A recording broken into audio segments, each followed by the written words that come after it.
Bonjour à tous, bienvenue dans cette vidéo. Aujourd'hui on parle du troisième épisode de Loki. J'espère que vous allez tous très bien et que vous avez apprécié cet épisode 3. Pour moi il s'agit déjà du troisième et aussi du meilleur des trois. J'ai passé un très bon moment devant cet épisode.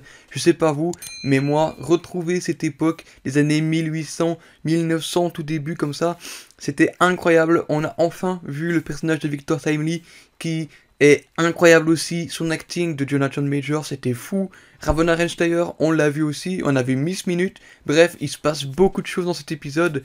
Quel plaisir de suivre Loki chaque semaine. Quel plaisir de voir que la série continue d'être aussi bonne de jour en jour.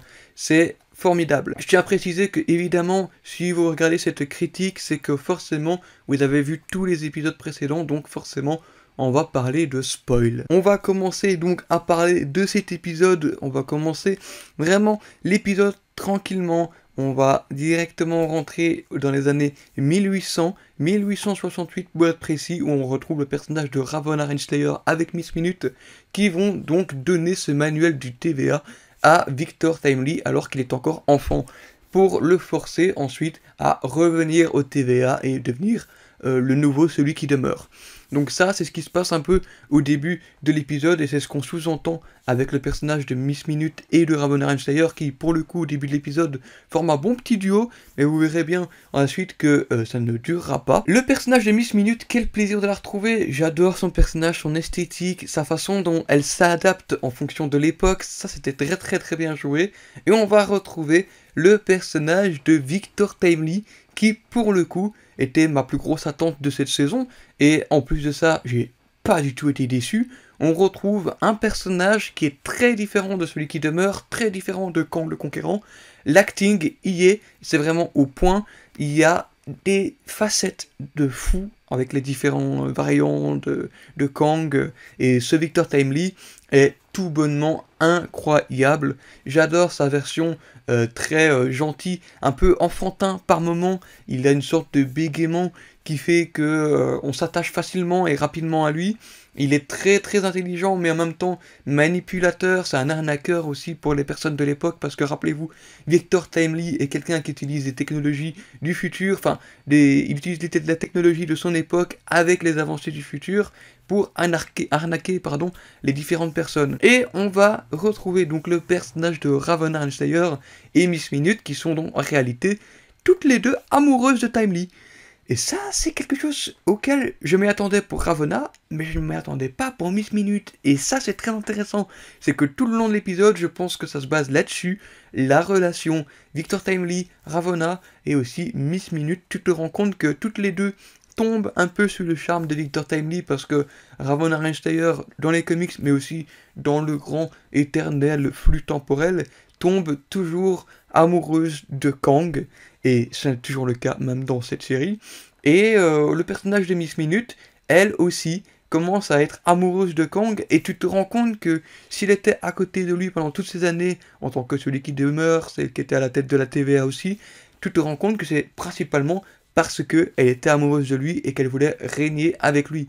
Elle a vécu des milliers d'années avec celui qui demeure, et elle veut remettre ça comme c'était avant, et peut-être aussi avoir la possibilité d'avoir un corps physique. Au début, on pense que toutes les deux sont juste amoureuses, mais que malgré tout, elles vont s'entendre, avant de se rendre compte dans cet épisode que Miss Minute et Victor Timely vont donc trahir Ravonna Renslayer, qui va donc être éjecté d'un bateau, et qui va se retrouver donc à la mer. Et là, la trahison, je m'attendais pas personnellement, et tu te rends compte à la fin de cet épisode que cette trahison était en réalité un plan. On a une écriture complète des personnages qui va accompagner Ravonna, Miss Minute, mais aussi Victor Timely. Ce triangle amoureux entre guillemets se rend compte qu'en fait c'est un plan pour mieux manipuler Victor Timely et essayer de le ramener avec eux au TVA. Et d'un autre côté, on a toujours les personnages de Loki et Mobius qui, eux, vont également retrouver le personnage de Ravonna Renslayer et en même temps tomber sur ce fameux Victor Timely et se rendre compte que ce serait la personne parfaite pour utiliser son aura temporelle dans le TVA. exactement comme la théorie que j'avais évoquée dans une vidéo précédente, mais maintenant elle est répondue, elle ne sert plus à rien, mais c'est pas grave, je suis content d'avoir fait cette théorie et qu'elle soit avérée être vraie. Donc ça fait plaisir de voir ce genre de choses se dérouler. Et maintenant le personnage de Mobius et de Loki, oh, c'est une amitié fraternelle qui débute entre les deux.